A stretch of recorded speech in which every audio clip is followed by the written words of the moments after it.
सब मिथिलावासी के प्रणाम कर छी। एक सामा चकेबा गीत सुने जाओ।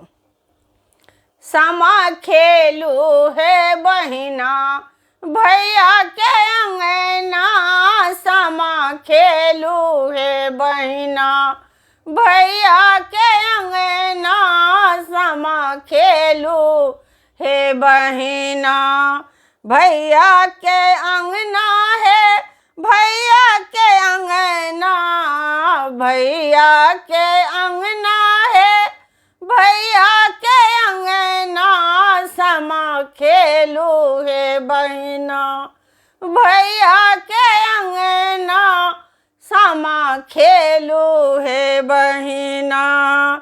कोने भैया जेता काशी बनारस, कोने भैया जेता काशी बनारस, कोने भैया जेता काशी बनारस, कोने भैया जेता शहर पटना, कोने भैया जेता शहर पटना, सामा खेलू हे बहिनी भैया के अंगना, सामा खेलू हे बहिनी भैया के अंगना, सामा खेलू हे बहिनी।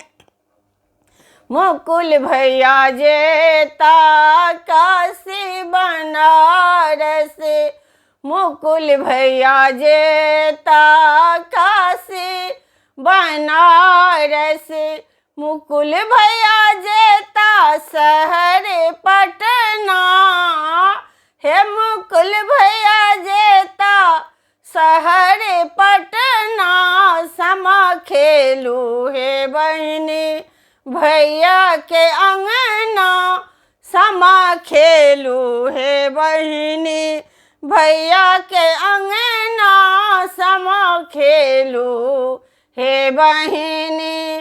कोने भैया लौता रेशमी बनारसी, कोने भैया लौता रेशमी बनारसी, कोने भैया लौता सोने के कंगना, सामा खेलू हे बहिना कोने भैया लौता सोने के कंगना, सामा खेलू हे बहिनी भैया के अंगना, सामा खेलू हे बहिनी भैया के अंगना, सामा खेलू हे बहिनी।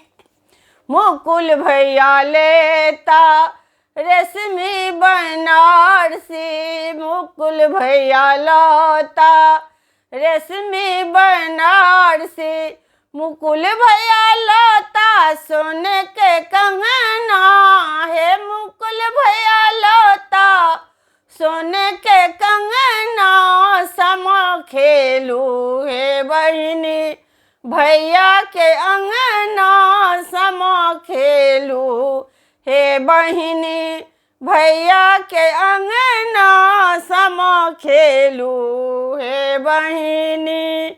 बड़की बहिनी पहिरत रेशमी बनारसी, बड़की बहिनी पहिरत रेशमी बनारसी, छोटकी बहिनी पहिरत सोने के कंगना, है छोटकी बहिनी पहिरत सोने के कंगना, है सामा खेलू हे बहिनी भैया के अंगना, सामा खेलू हे बहिनी भैया के अंगना, सामा खेलू हे बहिनी।